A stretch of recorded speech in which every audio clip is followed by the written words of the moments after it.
What is going on, Notre Dame fans? Sorry for the bit of a late start. We're a couple of minutes late, but we're here. We showed up. We can't say the same about Notre Dame in its home opener the other week, Jack. We're not sure if the Fighting Irish fully showed up. I know you've used that saying quite a few times. I think you're right in saying that. Obviously, Notre Dame, especially defensively, offensively too, I would say, but I mean, let's just get right into a little bit of a recap and our thoughts on this game. Nobody's heard from us on this YouTube channel, which we appreciate you all for being here since Saturday, since after the game, the two of us together like this. So we've had some time to kind of decompress. And I know Mark with glasses just here's Mark with glasses, our friend Mark with glasses. This whole week has been miserable. If I were a Notre Dame fan, I'd probably feel the same exact way. That's the case, right, Jack? Notre Dame didn't show up either side of the ball, lost to NIU as a 28.5-point favorite. I know everyone's read everything, heard everything, but like I said, this is the first time that we've kind of done this in a couple of days. Your thoughts since Saturday night? Well, I have two thoughts. First of all, everyone in the comments wish Tyler a happy birthday. If you think you're being, it was yesterday, if you think you're being funny and original by saying, hey, Horka, happy birthday, one of our friends already made that joke, so that's taken. You can't use that. But make sure to wish Tyler a happy birthday. The second thought is that, who did show up this week, Mark with glasses on Twitter, with an excellent meme that involved Tyler. That was great work, Mark with glasses. Now, real thoughts on the game. I mean, it's still it's been so hard to transition to Purdue content. I wrote on blueandgold.com just now, how Notre Dame is turning the page to Purdue, and it's as hard as it is for us as writers and you guys as fans. It's harder for them. I mean, it is it's really, and obviously that no one should feel sorry for them. They made their own bed, but it's hard for everyone to turn the page to Purdue right now. But that's all they got to do.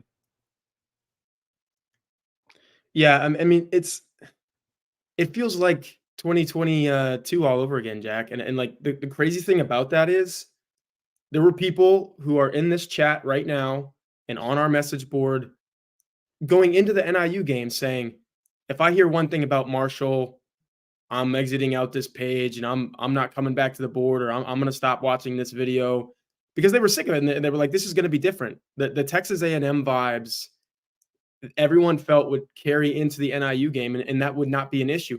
Jack, do you remember a week ago today when I put this thread on our message board, hey, watch our YouTube live show tonight. We're going to be talking Notre Dame NIU.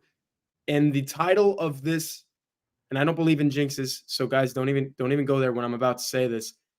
The title of this YouTube video last week was, part of it is Notre Dame on upset alert against NIU.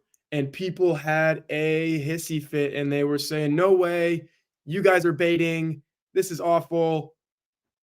Turns out Notre Dame was on upset alert against NIU, and they were upset. So, and that goes back to my original point, Jack. This feels like 2022 all over again. And you wrote an excellent story that just went up on blueandgold.com recently about turning that page to Purdue. And, Notre Dame did turn a page a little bit in 2022, beat Cal. I thought they looked outstanding offensively against North Carolina. A game later, everyone looked outstanding offensively against my friend Mac Brown in North Carolina that season. But they righted the ship a little bit, but then there was Stanford, and then they just couldn't compete against USC. So I say all of that to say this, Jack. Is this trending 9-3, 8-4? What's your ceiling? What's your gut feeling right now? I truly don't know. We'll discuss this more, I'm sure, more on the show, but I think this week is going to tell us a lot, how they come out and look. It'll tell us a good amount. But truthfully, we can't know until you never know. They could look great over the next 5 games and then lose to Georgia Tech, or however many games it is until Georgia Tech. We don't know. Back to your point about people being upset that we said this might be an upset alert. The previous story for that game in our magazine online was hey, the circumstances around this game are awfully similar to Marshall. So, yeah. And we basically said we can think that Notre Dame is going to go 12-0. They beat Texas A&M. That was their toughest game out of the way. They can take these few games to get right, but they can't think that, and they thought that. And everything they were saying before the game about, Marcus Freeman's like, win or lose, we got to refocus. Like, they didn't do that. And at this point, they've lost the benefit of the doubt that they can do that refocus after a success until it happens again. And I don't know what game this season would create those feelings again after they were lost in this NAU game. So the 80s guy says they have to win out or this season is a failure. The problem with that is, and I've told you this, Jack, and I think you're a little bit more, I don't know if optimistic is the word, but you're hanging on to a little bit of a benefit of the doubt in the sense that what I saw on Saturday, I think I don't know if there's any part of me, even 0.01%, that believes that they're going to win 10 games in a row after what I saw on Saturday. If that is in them on the second Saturday of the season, I think that's in them, maybe not to that degree, somewhere down the line. And like you said, that's going to get you beat against Georgia Tech or Louisville. Heck, maybe Florida State figures it out and plays like a really good defensive game. And then in USC, I mean, USC, we were both high on USC going in the year, Jack, and I think we were right, and a lot of other people were wrong on the Trojans. All of a sudden, this is shaping up to be a we don't know, yikes, oh no type of season for Notre Dame. And a week ago at this time, I mean, even with the hey, Marshall was a thing, maybe it's a thing again. Even with that in mind, I didn't see this, man. I really didn't see this. No, I didn't either. I think we both thought, like, while the circumstances were lining up as similar to Marshall, the team was very different. And we thought that they had learned their lesson and that they were a more experienced, like 4 of the 5 captains were on that team that lost to Marshall. Yeah. We'll get into more of this on the specifics on some of the positions that failed on Saturday. But like the conversation you're referencing, like I was kind of saying like, well, technically they're still alive for what they can set out to do. Like they theoretically can win their next 10 games. And I don't think an 11-1 Notre Dame team would get into the playoff, but we can't even begin discussing that until we see a lot more from this team that proves that what happened Saturday was not a fluke, because NIU soundly beat them and NIU is a good team, but was not them. I should say, like, I don't think it was them, but even if it wasn't, like, they have a lot to do before we can even start the conversation of 10 in a row. Yeah, I don't think it's them either, but I think it's a little bit them, which is why I'm so scared that it might show up at least a little bit somewhere else. And at least a little bit of that will get you beat against a better opponent. Again, they're ranked now. Like maybe they are better than a Florida State or a Georgia Tech, who are obviously unranked. But I don't know, even those teams, if you show up a little bit like that, they're more talented than NIU. They got the stars and whatnot. If they figure it out, you could be in trouble. But it sounds like doomsday. It sounds like the season's over. Guess what? It is not. There are more Notre Dame games to be had, especially at Notre Dame Stadium. And if you are coming to Notre Dame Stadium for Miami, Ohio game, Louisville game, those are 2 September games coming up. And then obviously some more throughout the rest of the season. You've got to go to Auggie's Locker Room. The show is sponsored by Auggie's Locker Room today. We know you love Notre Dame memorabilia and unique one-of-a-kind Notre Dame items that you can only find at one place. That is Auggie's Locker Room. Augie has moved to a new location as of last fall. Come see Auggie's store located at 1733 North Ironwood Drive in South Bend, right around the corner from Notre Dame's campus. If you're making a weekend out of it in South Bend, Auggie's Locker Room is definitely a place that you got to stop. It's easy, it's convenient. So when you come for a game, make time for Auggie's Locker Room. They have a wide selection of Notre Dame Stadium pieces, jerseys, helmets, autographs, and one-of-a-kind Rockney items. You can find exclusive Joe Montana signed items and famous sculptor Jerry McKenna's replicas of the bronze statues around the stadium. Jack, you mentioned my birthday. My parents actually came up here for, 40 hours. Just said goodbye to them not long ago. Stepdad is a huge 49ers fan. So by way of that, he's a huge Joe Montana fan. So he was interested in these Joe Montana items. And then I took him around Notre Dame Stadium as well. And he saw like the bronze statues, Dan Devine, Ara Parseghian, Lou Holtz. He was pretty in awe. So I think Notre Dame fans, you could take some solace in that. Might have lost in that stadium on Saturday, but it's still a heck of a place. So Augie gets new items all the time. If he doesn't have it in his store, he will find it for you. Visit Augie at 1733 North Ironwood Drive in South Bend. That's the new location. And see the vintage helmet display dating back to 1890. He's got some amazing items that you want to see. Visit AuggiesLockerRoom.com, which is where what you're seeing right now if you're watching on YouTube, or call them at 574-277-6363. All right, Jack, time to get into this. I think we picked 5 good questions. Again, you guys know the drill. We go over some questions from the blueandgold.com loose emoji message board. Excuse me, that was a tongue twister there. You'd think I'd have this down by now. Yeah, I think we got some good ones, and we're gonna start with the headline of this video, and it is a very short question. It's not even that specific, but we know exactly what it's talking about. This is from Mizu. No, not Mizu. Mizo on the message board. You wish it was Mizu, yeah. Who are you starting this weekend? That's obviously talking about the quarterbacks. You guys are not living under a rock. You're here for a reason. You're Notre Dame football fans. You know that Riley Leonard is dealing with a little bit of an injury in his non-throwing shoulder, posterior labrum injury ailment. I have that in my left shoulder as well. I'm not the quarterback for Notre Dame, so I don't have to take the hits that he's taken. But I do know it doesn't feel good, and it does limit you at least in some things that you're doing. Throwing a football, obviously not, but if you're taking a hit, you're going to feel it, all those different things. So that is kind of context for this question, obviously. I'm not sure if the Leonard injury wasn't a thing, Jack, if this would even be a topic, even with you know what? I take that back. I think it would be with how he played against NIU. We're going to get into that. But this exacerbates it. Like this makes it even more of a deal than it would have been just on play alone. So I kind of set the scene. I set the table. I'll let you answer first, and then I'll give my answer, and we can talk about it for a little bit. Who are you starting at quarterback if you're Notre Dame? So I understand this is the very unpopular answer right now, but I would, and again, I should qualify this by saying, like, we know Riley Leonard is dealing with some sort of an injury. We do not know the extent of it. So my answer, like, if I were told after the season that, like, the injury is way worse than we think it is, my answer would obviously change. But I would say Riley Leonard with a short leash. I would say Riley Leonard, but I would sit down Marcus Freeman, Gino Guidugli, and Mike Denbrock, and have a plan for when you turn to Steve Angeli if you see more of the same. I don't know what the answer is. That's why it's their job and not mine. But you need to have a plan for that, because you obviously cannot lose this game, and you have to take every possible measure to see that you don't. So I'll explain more after you give your answer, but I would say Riley Leonard with the short leash.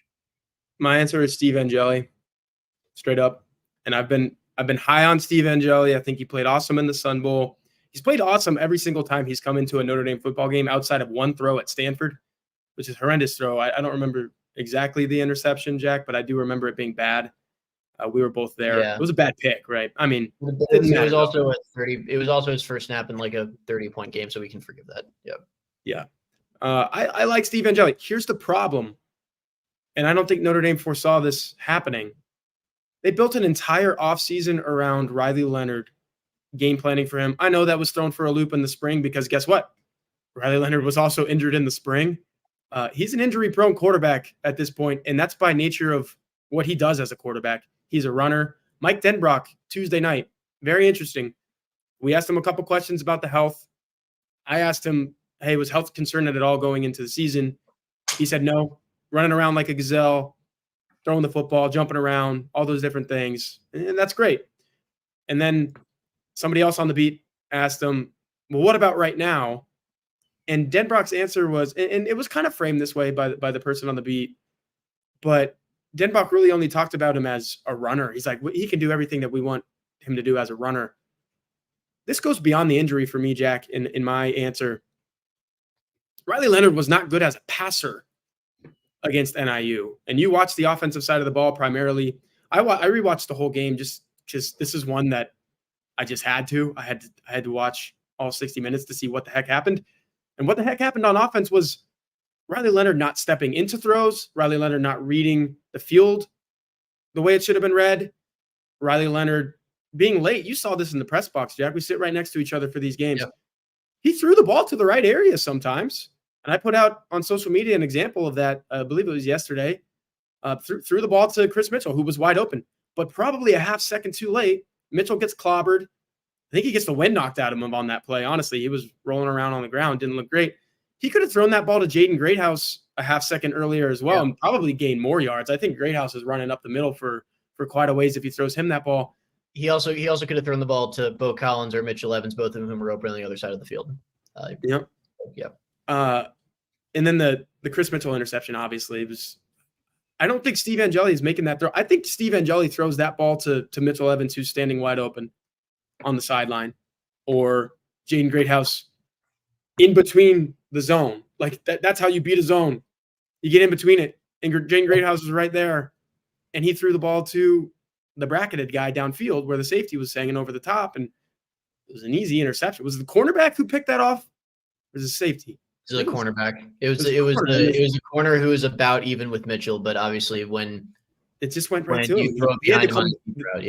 The corner had to come back for the ball. All that to say, I don't like what I'm seeing from Riley Leonard as a passer right now. I think Steve Angeli would give you more in the passing game. And if this shoulder thing, like you said, we don't know the extent of it, that's kind of the big question mark in all of this. But we do know that Riley Leonard did not run as much in the latter half of the game against NIU as he did on that first drive. He was tremendous on that first drive running the football, counted for 73 yards, 11 of which were the final 11 to get into the end zone on the ground. He looked great on that play, kind of diving into the end zone, elusive, whatnot. If he's not that and he's not ready to take hits and he's still the same passer that we've seen really the first two games, it goes back to Texas A&M. I'm not starting this guy, like you said, Jack, with the season on the line. Steve Angeli's a junior. He's stuck around for something like this. And I think it might finally be that moment for him. Yeah, it could. And again, like Mike Denbrock, we should clarify that, like the question the reporter asked Denbrock, it was specifically like, I think it was framed as like, what's your plan if he can't be the runner you need him to be? Yeah. And Denbrock's response was, I have no indication that he can be the runner we need, that he can't be the runner we need him to be. So taking Denbrock at his word, which I don't know if I'm particularly inclined to do right now, but taking Denbrock at his word, he's good as a runner, and he can do everything. He can do everything that they need him to do. So if that is the case, I still think you go with Leonard, because if it is not the case, you go Angeli, no questions asked. But if it is the case, you go with Leonard, because a lot of the errors that we saw from Riley on tape, and there were a lot of them. Most of them stemmed from the hesitancy against zone coverage. The hesitancy against zone coverage that he showed a lot of, where there were guys open, but he wasn't trusting them. He was also bailing on clean pockets a lot, which screams that he doesn't trust his protection.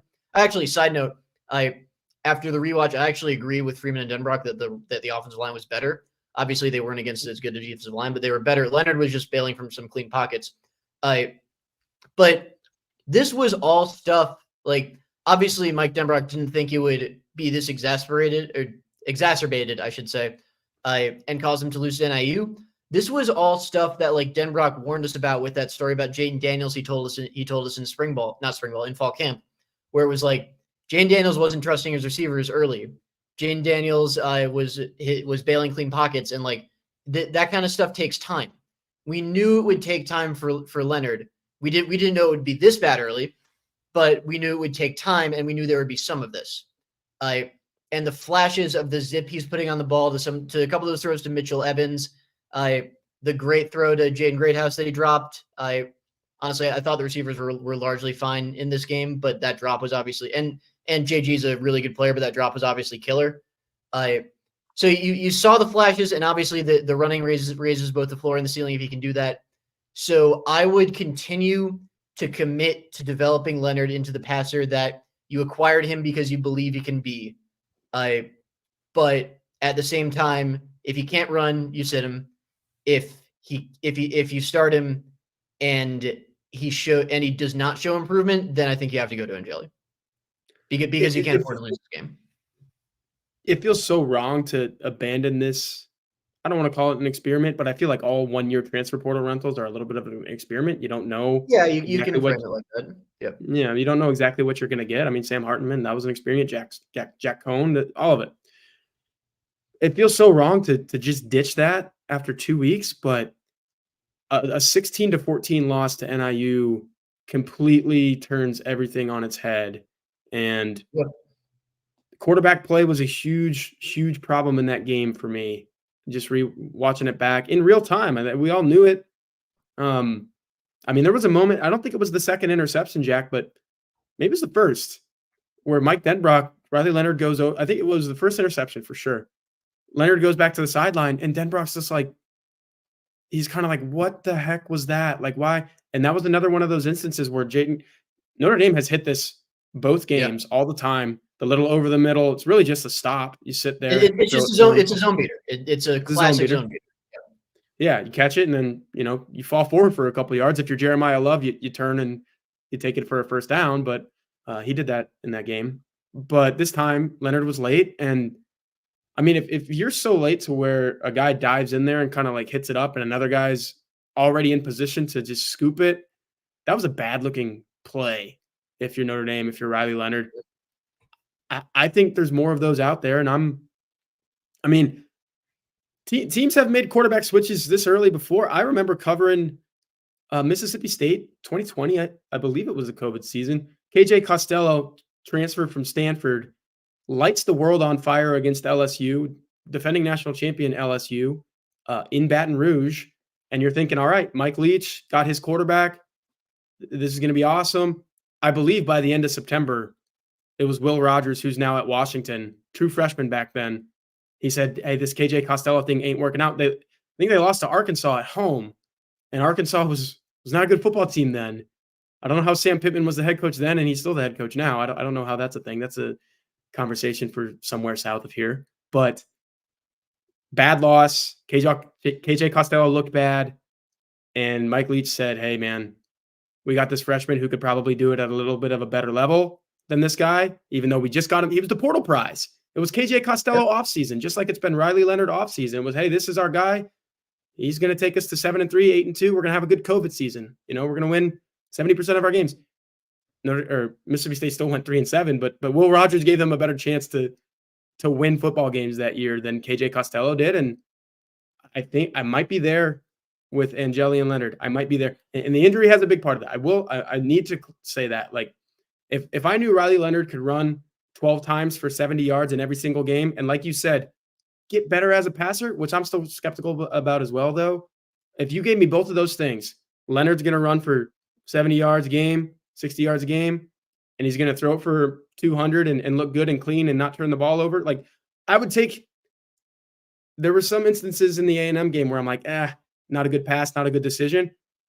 But he didn't turn the ball over, and he ran the ball really well in that game. I would take that. We didn't get that against NIU from Leonard, and I'm afraid that that's going to go on with this injury. So that's where I'm at with Steve Angeli. For sure. And I think, like, the fact that I think this is a legitimate conversation, like in a lot of cases, like you're talking about benching the quarterback after one loss, I would say that that's insane. But like, I think I completely agree. This is a legitimate conversation that we need to have right now. And again, I understand this. My opinion is not popular right now, but there's some people agreeing with you. I mean, let's go to Mike Jersey. Yeah, give him a shot. I think he's with you on the short leash thing for sure. Yeah, I was asked in the Hey Horka thread. I'll just say really quickly, Jack. In terms of the leash, because we're not going to get into this in any of the other questions. At any point, if you're down 2 scores, and if Riley Leonard starts this game, if any point you're down in the first half by 2 scores, and the offense is a big reason for that, I don't know, 10-0, 14-3 type of thing, I think you go to Angeli. If you're losing at halftime, at all, and I don't think this is going to be a crazy high-scoring game, even though Purdue is a better offensive team than defensive game. I think it's going to be kind of like what we saw at A&M and NIU. Like, Notre Dame's defense, for as much as it didn't show up, it can stop Hudson Card and these transfer receivers and freshman receivers that Purdue has. It can do enough. So I think it's going to be a low-scoring game. And if you're losing that low-scoring game at halftime, I think you yank Leonard. So that's just an aside. You were about to say something. Yeah, I agree with that to some extent. I think like Purdue's defense is going to be the worst defense they've faced so far this year. So they should score more points, and that's another big reason I agree. If it's not better, you have to go to Angeli at some point in that game. I just think that the ceiling with Riley is higher than it's ever going to be with Angeli. I don't think Minchie's a factor. I don't think Carr's ready right now. Yeah, let's just say that real quickly. Yeah, let's Minchie and CJ Carr either Leonard or Angeli. There's no are not going to play in this game. Minchie or Carr right now option. Yeah, it's Leonard or Angeli. It's Leonard or Angeli. So, and the floor is certainly higher with Angeli right now. I think, honest to God, Angeli probably wins that game against NIU. But I think the ceiling of Leonard and what you can develop him into is still worth it, because if they believed Angeli had that kind of ceiling, that they could not only make the playoff but win playoff games with Angeli, Riley wouldn't be on this team. I think it's that simple. Like the ceiling is just not there, and the team has shown that with their actions. And I think you would be capping that. There's a scenario where you have to do that, but losing this game is that scenario. It's Steve Angeli time. There is a very real scenario where you have to do that this week, but it's something I don't think they want to go to, and I wouldn't want them to go to unless they absolutely had to. Yeah, the last thing I'll say is it's all about what they did all offseason. They put if they had a dozen eggs, they put 11 of them in the Riley Leonard basket. Let's be honest. This offseason. That's what it was. They don't want to abandon that, because as soon as they do, I think it's over. Like I don't really see a situation where you go to Angeli and then you go back to Leonard. Like, okay, maybe we were wrong. Maybe, I don't know. You never know how this shakes out. But there's a comment from Mark with glasses that I want to bring up. Actually, from 824. Alabama last year, did that in that Alabama after Milroe played like that against Texas, they were like, all right, let's give Tyler Buckner a try. That obviously went very poorly, and then they said, okay, never mind. Let's commit to developing Milroe, and then look what happened. So you can do that.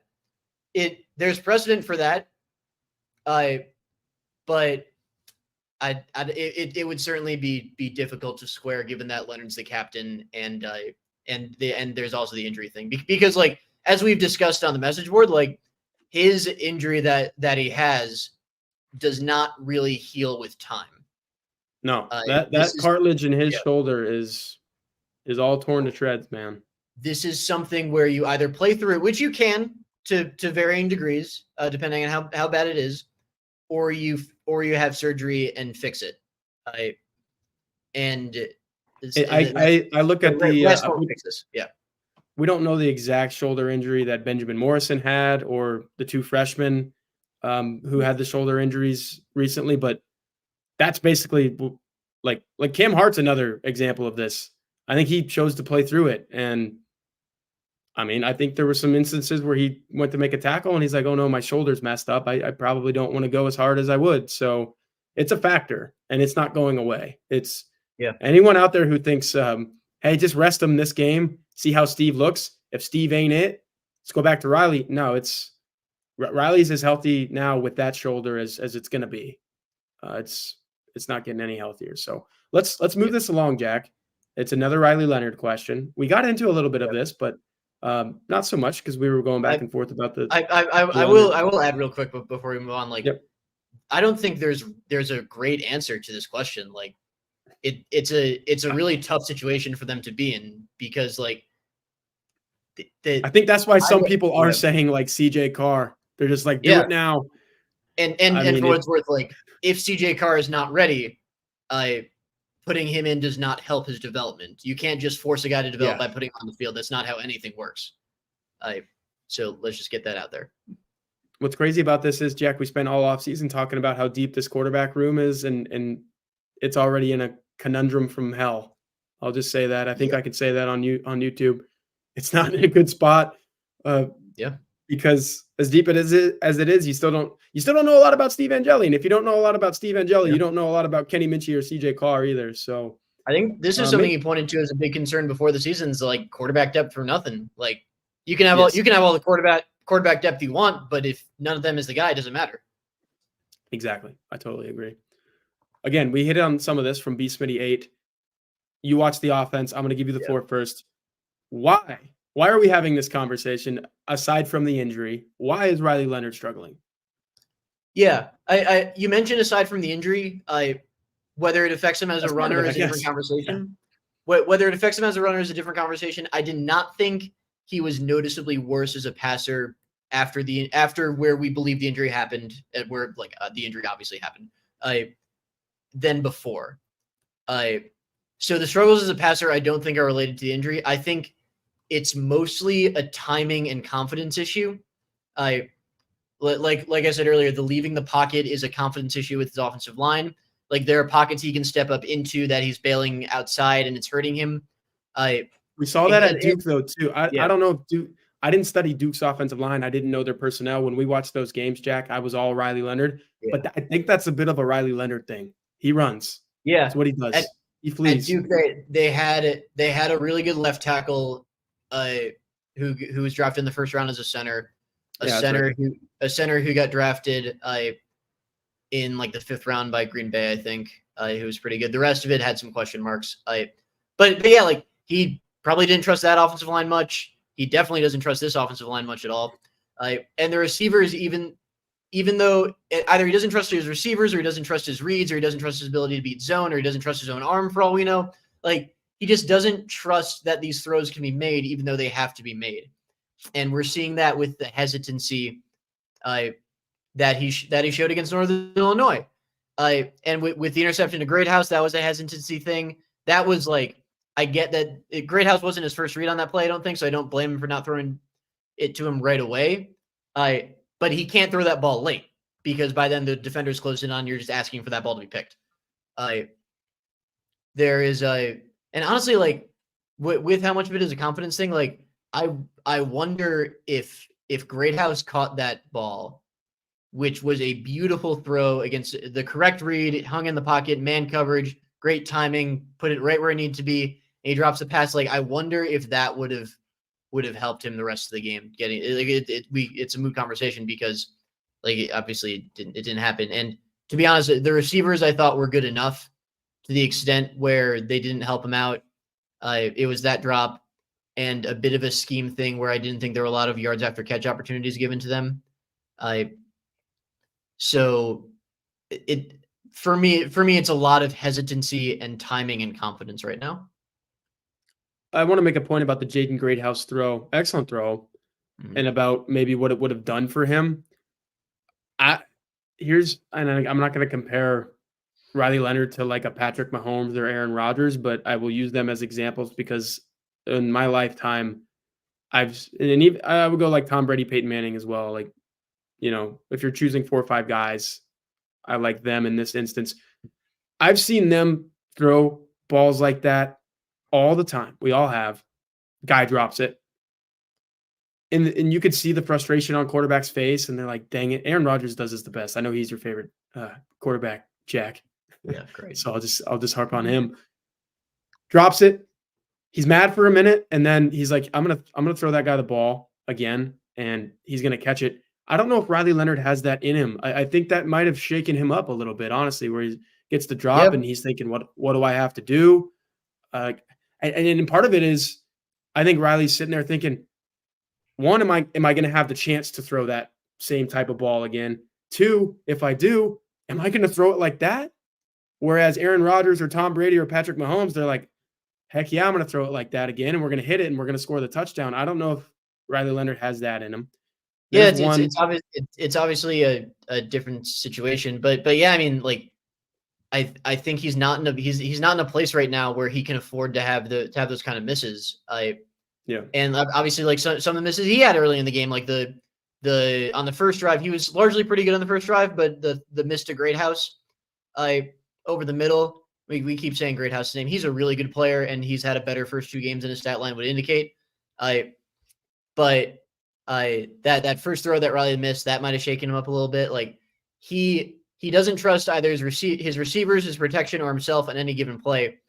And I just feel like that play being made might have been the spark that he needed, and obviously it didn't end up being that. Stephen B had the all 22 because he was at Notre Dame Stadium, and he's telling us that Notre Dame's wide receivers were as open as he's ever seen them. I know you're watching NBC copy, Jack, so you can't quite tell, Yeah. but were Notre Dame's wide receivers getting open? This is a part of the conversation. Is he missing open guys?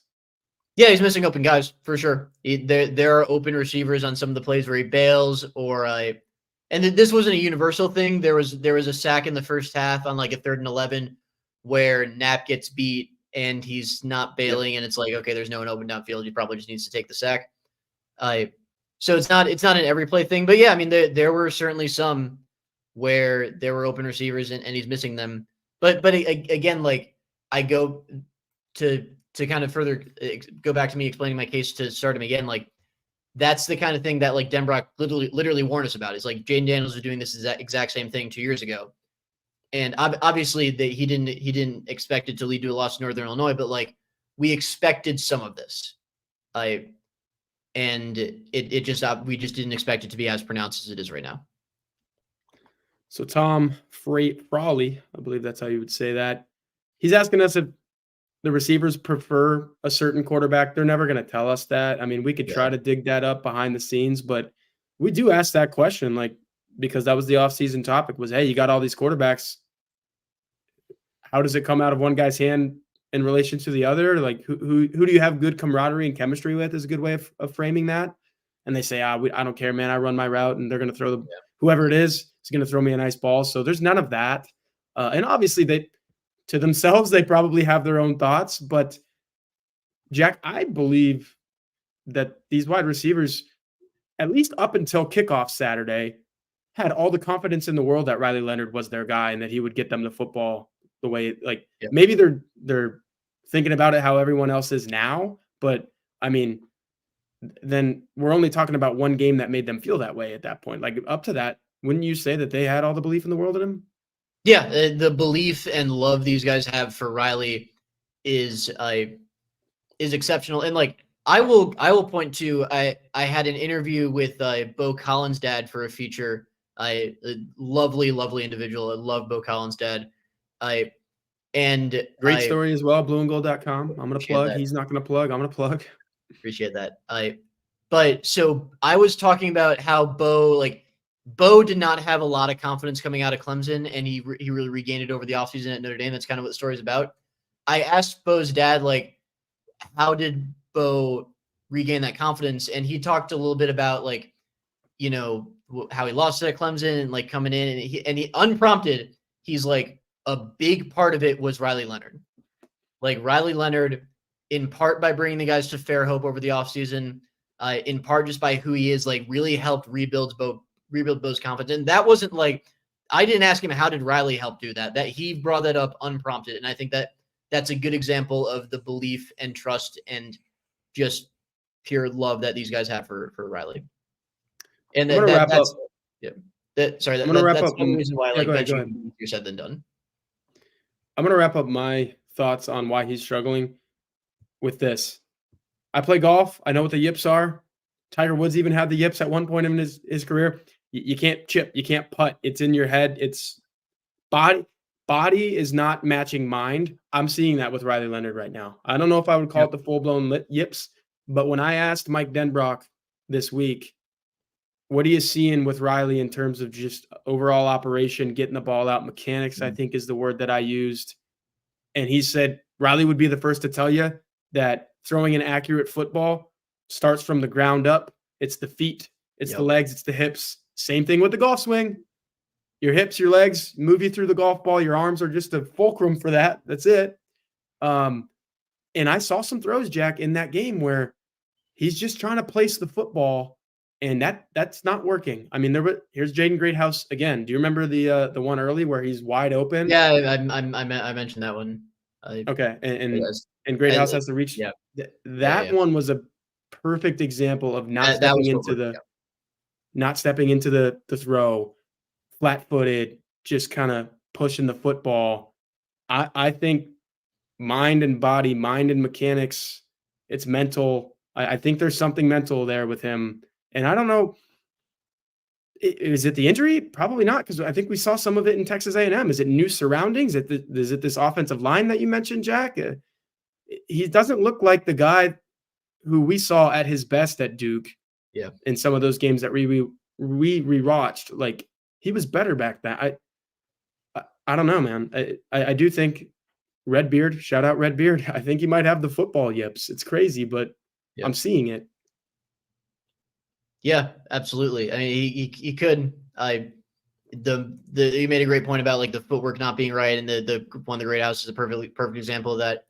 I do want to pull up David Solomon's comment. Like the reason Angeli isn't starting is because they made a $2 million investment into Riley Leonard. That isn't. I would be very, very, very surprised if that is true. I would put it this way. I am sure this coaching staff would much rather piss off the donors than the players who would be able to see it if Angeli was truly the best option.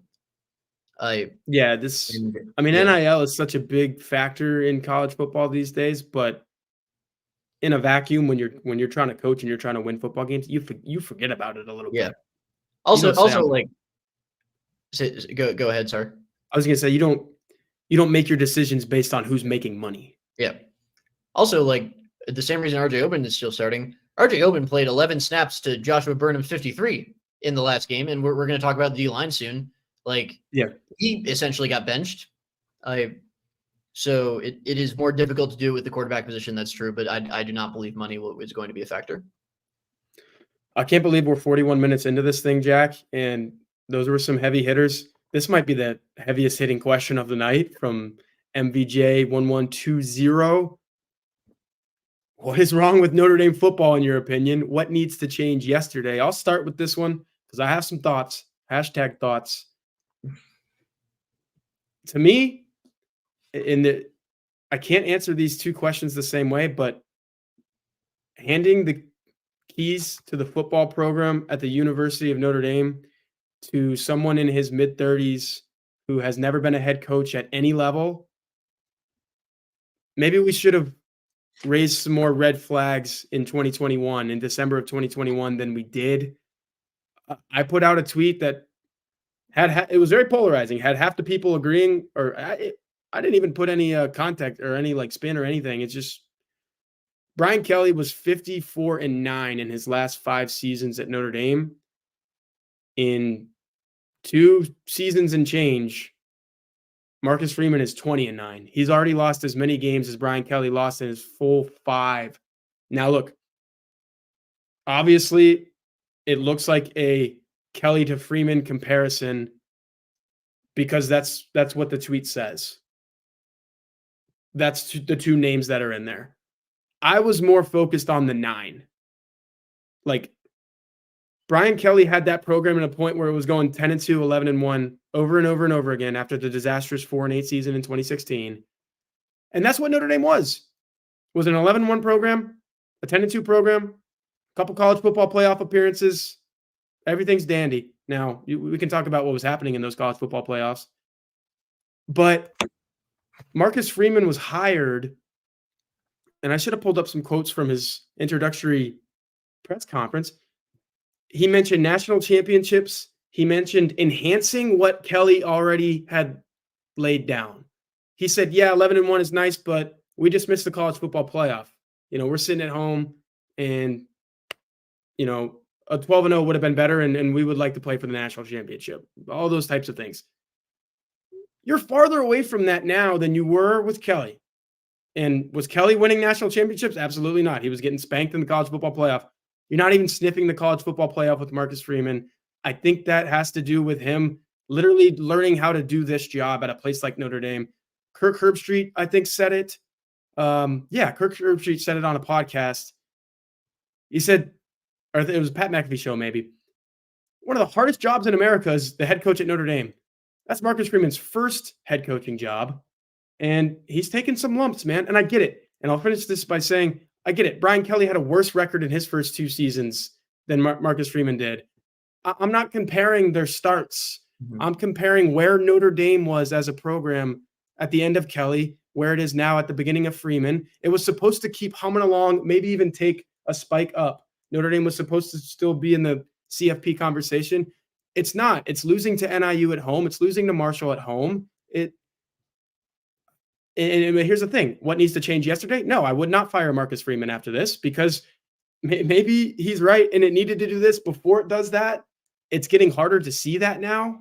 It's getting much more difficult to see that. But so I wouldn't fire him. But if this keeps happening, you might have to. Maybe the first job for Marcus Freeman, it shouldn't have been Notre Dame. Yeah, I think you nailed a lot of that. I'll expand on it by saying like I'm gonna go with the what angle more than the who angle for this. Yes, I like in that like and obviously all this comes back to the head coach because like when you control the players, the personnel, and the coaching staff and the preparation, like everything is on you. I would say that the most shocking thing, and I'll continue to hammer this point home, was that after losing to Marshall, fine, it's the coach's second game. Like you can like they responded. They lost Stanford, but they hadn't really had a disastrous loss like that since 22. And like you think like going into this one, all right, they're past this. They talked about it a lot before the game. Like we're gonna refocus. You have to stay level, win or lose against Texas A&M.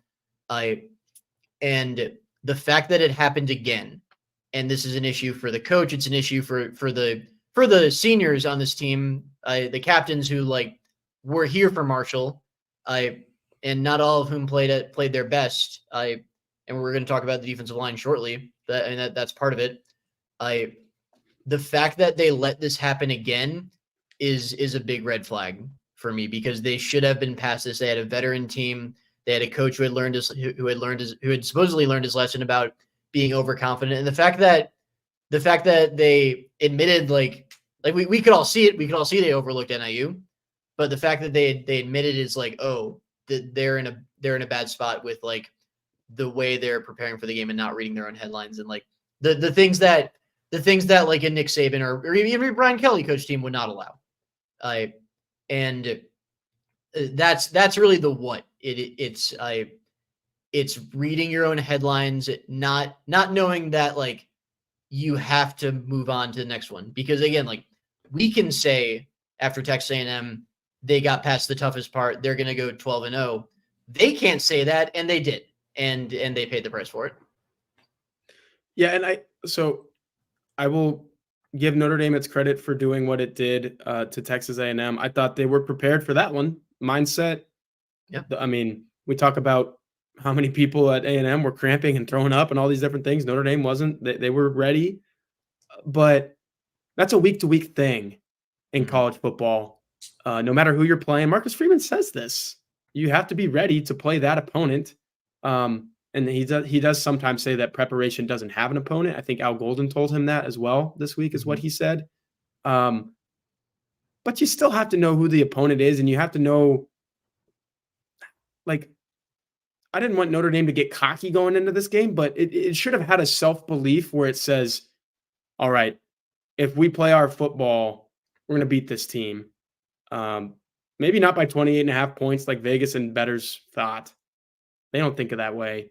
But they should have thought, I don't know what they were thinking. Maybe they were thinking too much, we are going to beat this team. But it should have been more, we're going to beat this team because we're that good, and then we're going to beat Purdue. Like, I don't think that's where it was. I think it was more, we're going to beat this team because they're NIU, and we're Notre Dame. And that's a problem. And I just look at other, like, well-coached teams around the country. I'll use my alma mater for an example. They just went up to Michigan, and, like, they knew the opponent, and they knew what it said across their chest, too. And I've seen some videos and read some things, and it just seemed like headspace is a big thing, Jack. And, like, it looked like Texas was in the right headspace, and they were beating Michigan by 30. Notre Dame was not in the right headspace, and they're losing by 6 to NIU, and then lose by 2 to NIU. And I'm not going to pin this on Marcus Freeman, but, man, it shouldn't have gone down the way that it did. And like you said, Jack, it's happened multiple times. And I'm not even thinking of it in the context of this one game alone. I'm going back to the whole thing that this happened time and again in this regime. And it's a few more of these away from, I think somebody said in the comments, Seat's warm. We didn't think the seat would be warm at this point in the season, but it is. And a few more of these, it is hot. It is officially hot. I mean, it's amazing how much goodwill was squandered over 1 3-hour period on a Saturday afternoon. They deserve to lose it, though. Yeah, they deserve to lose the game, and they deserve to lose the goodwill. I was not saying they did not deserve to lose it. I was Yeah. saying that it is just incredible. It's really honestly kind of like this sport comment. It is just incredible that they built all that up and then threw it away in 3 hours of football. And you could really tell just based on the way they were kind of flying around the field against Texas A&M, like they were making some mistakes, like they were jumping off sides on the first time, like jitters or whatever. Like they were playing fast. They were jumping off the ball, sometimes too quickly, but they were firing off the ball. They were flying into the backfield. They were playing with instincts. They were hitting. You didn't see any of that early in the game against NIU, and you could tell right away that like they thought they could sleepwalk through the game and win, and they obviously didn't. You saw it a couple times from like individual players, but there was no sense that like a couple individual plays was going to lead to this collective, all right, they're going to win this football game. At no point, maybe when Notre Dame was at the 50-yard line, 2nd and 1, that's when I finally thought they're going to win this football game. They're going to go down here, get some points, win this football game. And then the very next play is the most disastrous one of the afternoon. So just all bad. What I also thought was bad, segue. That's a segue for the people. DCWFLYCA, what were your thoughts on Marcus Freeman's reaction to the loss? I thought they were bad. My biggest thing was we've been here before comment. You're not supposed to be in this place. That was my column after the game. This is not a place that you're supposed to be. So if you're taking solace in that, and I get it, now you are here. You do have to kind of find a way to get out of it. And he's taking that we've been here before and we kind of got out of it last time. Like I said, they beat Cal, they beat North Carolina. BYU win was big that year. But you're not supposed to be here again, and you're not supposed to say it as many times as you did. Like, hey, we've been here before. It's going to be okay. That sat with me the wrong way. And then Monday, I honestly thought that he handled Monday better than he handled the Monday after Marshall. Jack, the Monday after Marshall, Marcus Freeman was seeing ghosts in that press conference, and he had never won a game as a head coach. He's 0-3. I think he might be the only coach in Notre Dame history who started his career 0-3. That Fiesta Bowl, he kind of got dealt a bad hand, but they should have won that game after being up 28-7. Dealt a bad hand having to play Ohio State in that season opener. Can't lose to Marshall. Boom, you're 0-3. I think he was feeling that. This time he knows he's won 20 games, but I don't know if I like that response either, where he says, this is a different situation than Marshall because we've done this before. We've won the 20 games. That just goes right back to the whole, hey, we're in this place now. Don't need to be in this place. This is not a place that you need to be in. And like I said, I get it. He's got to say something to that effect. But personally, I'm not sure those two press conferences were sitting well with Notre Dame fans. If you're in the chat, tell me if I'm talking out of my you-know-what or if you're kind of there with me. Jack, where are you at? Yeah, I tend to not take too much stock into what's said immediately after a game. It's hard and like I definitely agree with everything you said about what he said after the game, but like it's hard. I know it's their job, but it's hard to really give perspective after like being at such an adrenaline high for 3 hours, 3.5 hours. It's tough. But I agree that like we've been here before, like that you can't have been here before. That's the problem. On Monday, like he was probably a little too honest when he said that they were essentially reading their own headlines. But I mean, we're reporters. We can't complain about being too honest when like we're often, in fact, right now, complaining about the opposite. I did think after the game that Cross was the one who really had the tone that it needed to be, which is like how somebody on our message board said they didn't like that, and I was like, "What are you talking about?" Yeah, no, I thought it was great. Angry. I thought it's good. Like Freeman sounded lost. Leonard definitely sounded lost. Yeah. Cross was the only one who was like, his expression was like, I can't believe this happened again. Yeah. But the one thing Freeman said, yeah, go ahead. The one thing Freeman said Monday that really didn't sit right with me, I would say, is like, when a reporter asked him, like, why is it always essentially 3 steps forward, 1 step back, 4 steps forward, 1 step back?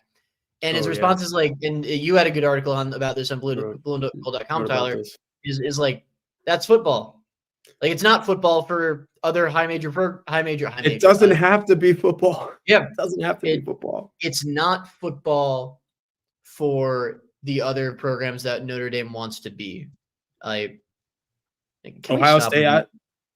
Can we stop with the Urban Meyer thing? Like, come on. Like, what is going on with Urban Meyer in the chat, by the way? I haven't been following. There's a lot of Urban Meyer stuff. Guys, a school run by priests is not hiring Urban Meyer, and I think you know why. It's not happening. I don't think a lot of people would hire Urban Meyer at this point, man. Yeah, school run by decent people is not hiring Urban Meyer, and I think you know why. Yeah. Yeah, but you're right, Jack, on that's football thing. It doesn't have to be football. Yeah, no, it doesn't. Yep. Urban Meyer, it just came to mind. For Ohio State, it's not football. They don't lose those games. They lose them. They got a Michigan problem right now. I don't think they're going to have that problem this year. They don't have an NIU problem or a MAC problem. And Notre Dame didn't have a MAC problem for 10 games before this, 10-0. It's just a bad loss in so many ways. Bad reaction to it, I think. One more thing that I'll say on the reaction to it.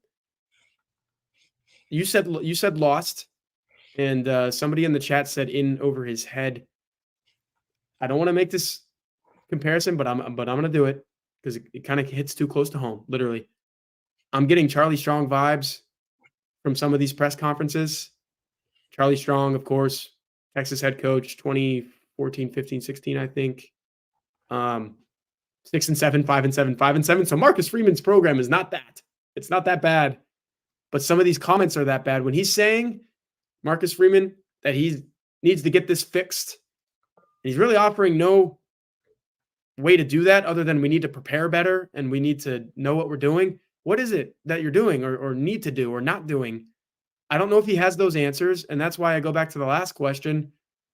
When you're the head coach of a football program like this, your nose has to be in every little nook and cranny. You got to know everything that's going on. I don't know if Marcus Freeman knows everything that's going on. That's not his fault. He's 38 years old. He's never done this. Somebody in the chat said Brian Kelly had been doing it for 30 years before he got to Notre Dame, or by the end of his Notre Dame tenure.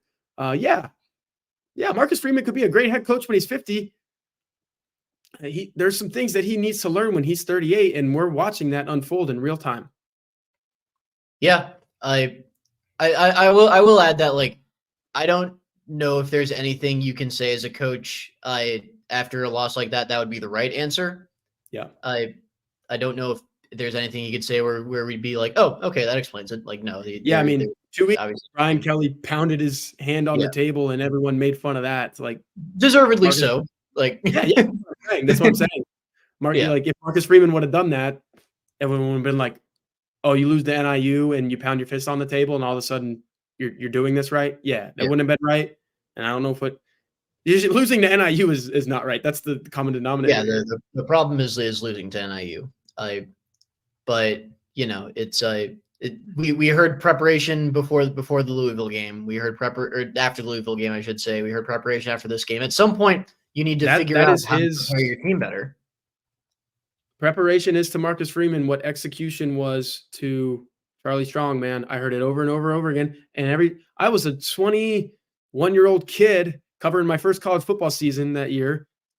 And even I was sitting there thinking, what the heck does that mean, execution? Like, what goes into that? What the heck does preparation mean? Like, they say they need to prepare better. Do they know how to do that? Does he know what to change? I don't know. I don't know if he knows. It's at the point where, like, you weren't prepared for Louisville. You obviously weren't prepared for NIU. Like, at some point, you need to figure out what you're doing wrong here, because, like, this can't keep happening. Otherwise, this is going to end poorly. Like, you have to just definitely know on Chip Kelly, Dan. I'm just seeing that comment. Chip Kelly was like. Is he future Ohio State coach Chip Kelly, or is Ryan Day going to Current Ohio State offensive coordinator Chip Kelly. And I know, that's what I'm saying. He signed like 11 players or something in his last class because he just didn't recruit anymore. So that's definitely not happening. Yeah, you can't have that. Can't have that. Cannot have that at Notre Dame. Yep. Nick Saban's not taking the job either, guys. Let's just get that out of the way. Nick Saban is perfectly happy on College game day. I've sparked a conversation about who Notre Dame is going to replace Marcus Freeman with, and I've literally said in this show that his seat is only warm, guys. It's not burning hot yet. They're not going to fire him. They're also not hiring John Gruden for the same for similar reasons that they're not hiring Urban Meyer. This is the best chat that we've had. It's a great chat. It's a great chat. Okay, we're going to move on to something important, but to you guys probably a little more boring, and this is how we're going to finish the show. We're going to talk about Notre Dame's defensive line personnel. We talked about RJ Oben a little bit earlier. The question from Ty Webb is, would you make changes to the defensive line? My quick answer, Jack, is what changes would they make? Boubacar Traore is already playing what? You're the snap count guy, Jack. Was it like 30? 35? 36, I want to say, against A&M. And then I think closer to 20 against what's its face? NIU. It was Josh Burnham that had the big uptick, but he might not play this week. Yeah, Josh Burnham played like 53 snaps or whatever it was. If he doesn't play, I think you see a lot of Bryce Young on defense just because of where RJ Oben's at. So that's a change because we didn't see him at all on defense this past week. Is that right, Jack? Bryce Young? No, and Bryce Young, I think, played 2 snaps both at the goal line. So he's part of their goal line package, which, if I recall correctly, they didn't really have to pull out this week.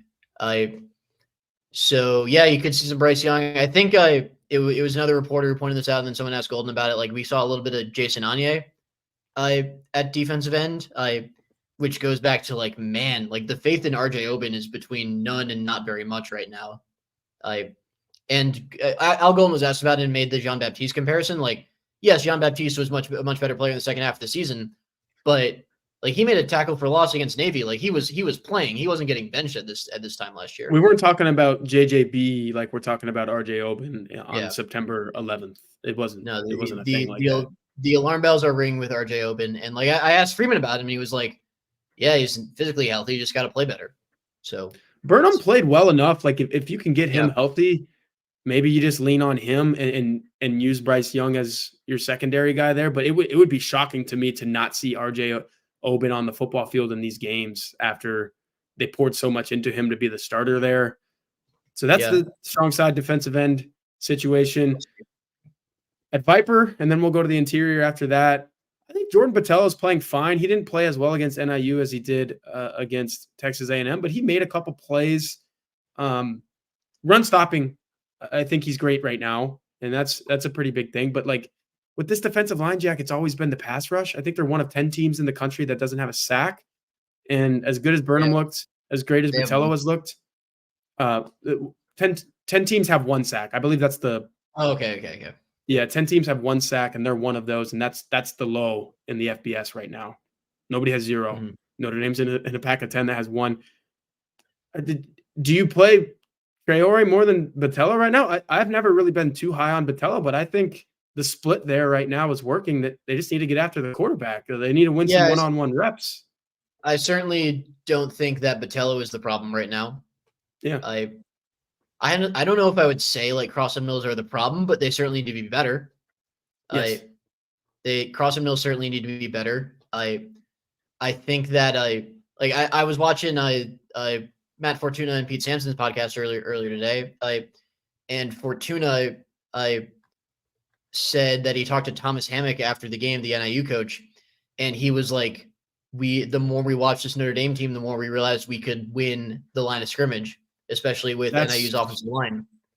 That's glaring. Yeah. That is. Yeah. And like, if I were Al Washington, Al Golden, Marcus Freeman, I would take that clip, play it in the defensive line meeting room and be like, what are you guys going to do? This is what they're saying. This is what they're saying about you. What are you guys going to do about this? Like, I want to see them play angry. That's the big change I would make. I want to see them play angry. We're getting a Junior Tuli Halmacher comment. Junior didn't play against A&M. He's really not. He's really not in the picture draw that right up. Yep. He's not, and we saw the makings of this last year. Joshua Burnham passed him, and I know Junior's technically a Viper, right? Like he's lost in the shuffle on the defensive line. I know Mike Goolsby gets on this same YouTube channel all the time and says he wishes they would have left Junior at linebacker. I mean, that coming from a guy who was a linebacker at Notre Dame, team captain, I fully agree with him. I think the defensive line thing has stunted Tuli Halamacher's growth, to be completely honest with you. So Jack, you're right. He's out of the picture right now. Yeah, like honestly, the biggest thing I would change is the attitude right now. Like they need to. I think that's a good answer because it's not personnel. What do they have to do? How can you change the personnel? Somebody mentioned Gabriel Rubio earlier. If he was healthy, he'd be playing. Absolutely. But he's not. Rubio wasn't healthy for half of last year either, and they had a great defensive line. Like I gave their defensive line like 4.5 out of 5 stars in the preview mag, and I think you agreed with that. Dude, I thought the defensive line could have been this team's best position group. Right now, I would say corners for sure. Yeah, corners is probably not close. Well, secondary as a whole, it's probably not close. Oh my goodness, we got a super chat. I think that's our first super chat. This is more of a Mike Singer thing. We should prompt them. I don't know why I haven't said, hey, come on with the super chats, guys. But is there a way to get on live here in chat? I'm not sure what you mean by that. Yeah, you just did. Sal. Yeah, how would you say that? Right Sal Cuchilla? Sal Cuchilla? I think that's what we'll go with, Yeah, Sal, we appreciate you in the $4.99, man. Super chat. If anyone else wants to do a super chat, that's not only for Mike Singer. The Hey Horka show will take super chats as well. Getting back to the question before we wrap this up for the night, you're absolutely right.